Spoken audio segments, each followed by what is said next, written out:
بسم اللہ الرحمن الرحیم۔ ناظرین، جب امام سجاد اور بی بی زینب حضرت امام علی مقام حضرت امام حسین رضی اللہ تعالی عنہ کے سر مبارک اور آل مصطفیٰ کو یزید کے دربار میں پہنچایا گیا تو یزید کی بیوی نے ان کے ساتھ بہت ہمدردی کی۔ یزید کی بیوی اصل میں کون تھی؟ اس نے بی بی زینب کو کیا کہا تھا اور یزید کے دربار میں جا کر سب کے سامنے یزید کو رسوا کیوں کیا تھا جبکہ وہ اس کی بیوی تھی؟ ناظرین، جب امام علی مقام امام حسین رضی اللہ تعالی عنہ اور آل مصطفیٰ صلی اللہ علیہ وآلہ وسلم کو یزید کے دربار میں لایا گیا تو اس وقت ایک عورت یزید کی بیوی ہند کے پاس آئی اور کہا، اے ہند، ابھی ابھی کچھ قیدی آئے ہیں، انہیں دیکھ کر دل دہل جاتا ہے، آؤ چلتے ہیں۔ ہند اٹھی اور اس نے عمدہ لباس زیب تن کیا اور اپنی چادر اوڑھی اور اس مقام پر آئی اور اس نے خادمہ کو حکم دیا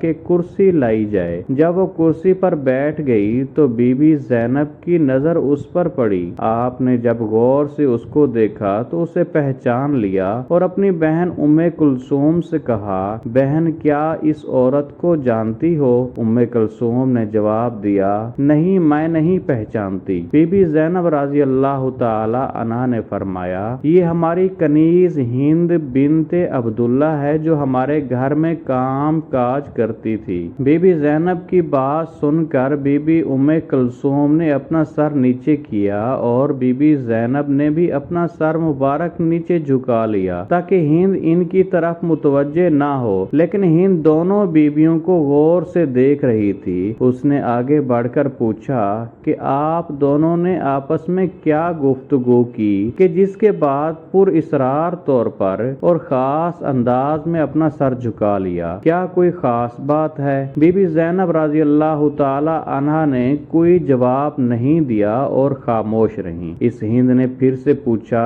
آپ کس علاقے سے ہیں؟ اب بی بی زینب رضی اللہ تعالی عنہا خاموش نہ رہ سکیں اور فرمایا، ہم مدینہ منورہ کے رہنے والے ہیں۔ جب ہند نے مدینہ منورہ کا نام سنا تو اپنی کرسی چھوڑ دی اور احترام سے کھڑی ہو گئی اور پوچھنے لگی، بہن، کیا آپ مدینے والوں کو جانتی ہیں؟ بی بی زینب رضی اللہ تعالی عنہا نے فرمایا، تم کن مدینہ والوں کے بارے میں پوچھ رہی ہو؟ ہند نے کہا، میں اپنے آقا اور مولا امام علی رضی اللہ تعالی عنہ اور ان کے گھر والوں کے متعلق پوچھنا چاہتی تھی۔ امام علی رضی اللہ تعالی عنہ کا نام لے کر اس کی آنکھوں سے آنسو جاری ہو گئے اور وہ خود کہنے لگی کہ میں اس گھر کی خادمہ تھی اور وہاں کام کیا کرتی تھی، مجھے اس گھرانے سے بہت محبت ہے۔ بی بی زینب رضی اللہ تعالی عنہا نے پوچھا، تم اس گھر کے کن افراد کو جانتی ہو اور کن کے متعلق پوچھنا چاہتی ہو؟ ہند نے کہا، میں امام علی رضی اللہ تعالی عنہ کی اولاد کا حال معلوم کرنا چاہتی ہوں۔ میں امام حسین رضی اللہ تعالی عنہ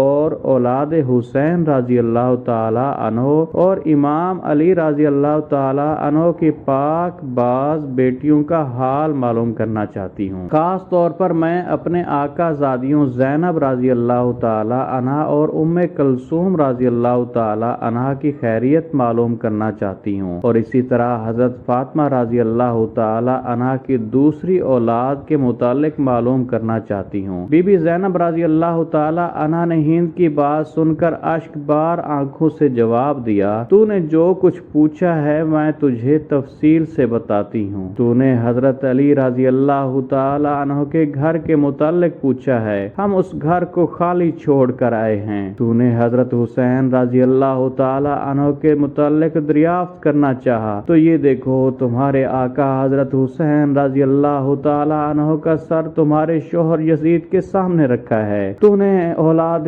علی رضی اللہ تعالی عنہ کے متعلق پوچھا ہے تو ہم حضرت عباس سمیت سبھی نوجوانوں کو کربلا کے تپتے صحرا میں بے غسل و کفن چھوڑ آئے ہیں۔ تو نے اولاد حسین کے متعلق پوچھا ہے تو ان کے سب جوان شہید ہو گئے، صرف ایک امام سجاد باقی ہیں جو تیرے سامنے ہیں اور بیماری کی وجہ سے ناتواں ہیں۔ اور جو تو نے زینب کے متعلق پوچھا ہے تو دل پر ہاتھ رکھ کر سنو، میں زینب ہوں اور یہ میری بہن ام کلثوم ہیں۔ بی بی زینب رضی اللہ تعالی عنہا کا درد بھرا جواب سن کر ہند کی چیخ نکل گئی اور سر پیٹ کر کہنے لگی، ہائے میری آقا زادیوں کو کیا ہو گیا، میرے مولا کا حال کیسا ہے، اے میرے مظلوم آقا امام حسین، کاش میں اس سے پہلے اندھی ہو جاتی اور حضرت فاطمہ کی بیٹیوں کو اس حالت میں نہ دیکھتی۔ روتے روتے ہند بے قابو ہو گئی اور ایک پتھر اٹھا کر اپنا سر پیٹنے لگی۔ اتنی زور سے سر پیٹا کہ اس کا سارا بدن خون سے لال ہو گیا